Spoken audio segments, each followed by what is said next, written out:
St. Paul tells Timothy that Jesus came into this world to save sinners. And in the next sentence he says, I am the greatest sinner.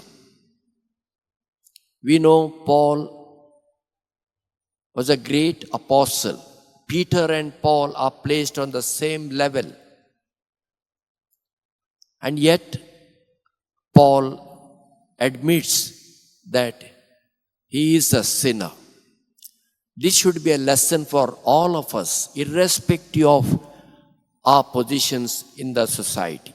All of us are sinners before God and one another. In the gospel reading, we heard Jesus giving two short parables, which are simple and the message is evident. A good tree bears good fruit and a bad tree bears bad fruit. We know this. A good tree cannot bear a bad fruit and a bad tree cannot bear a good fruit. And this is applicable to our life. If I am a good tree, my fruits will be always good. And if I am a bad tree, my fruits will be always bad. So simple. Then Jesus gives another parable. But before that he says, those who listen to my word and observe them, they will be like a man who built their house on a solid foundation. No one builds a house without a solid foundation, otherwise it will collapse. We know this through experience. Now what Jesus is trying to teach us, through this example, he is trying to tell us not about our houses that we know how to build, but our own life should be built on strong faith. And how do we know that our faith is strong?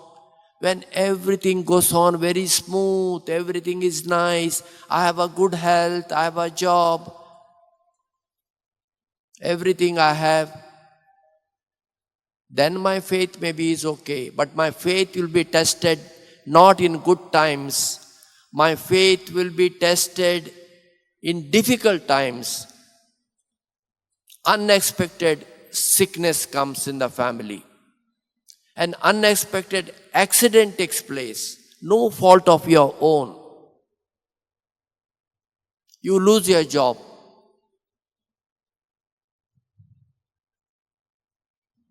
Family is broken up. All this time they were united. Now suddenly they break up. So these unexpected things happen in our life.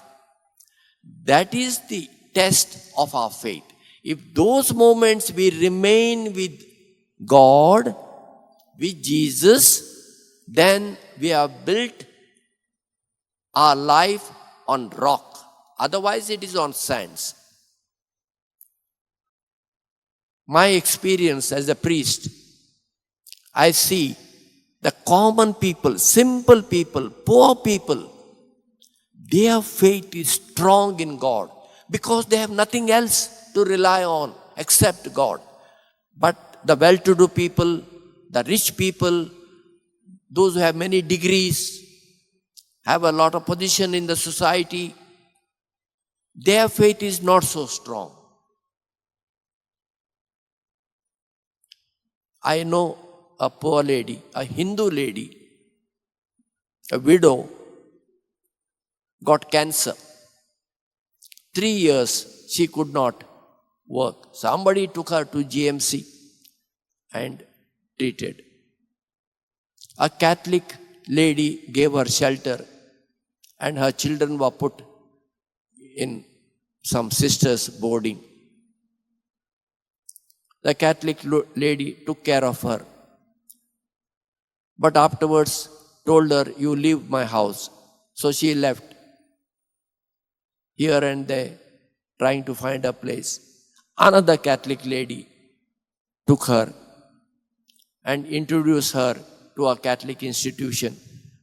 And she got a job. She's so happy there. Lives in a miserable hut, not meant for human beings to live. When I visited that hut, I saw the illiterate lady.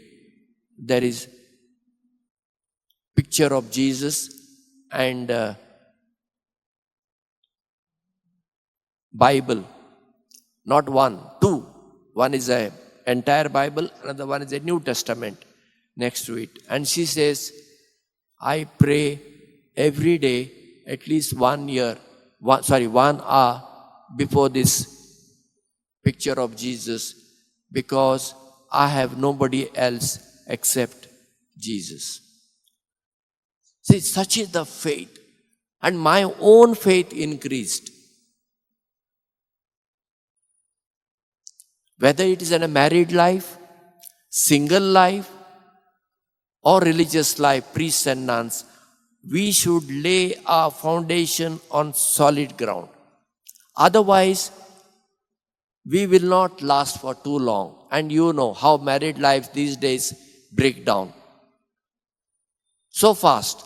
Love marriages, I can understand arranged marriages, but they were in love for so many years and married, and within 6 months, 3 months,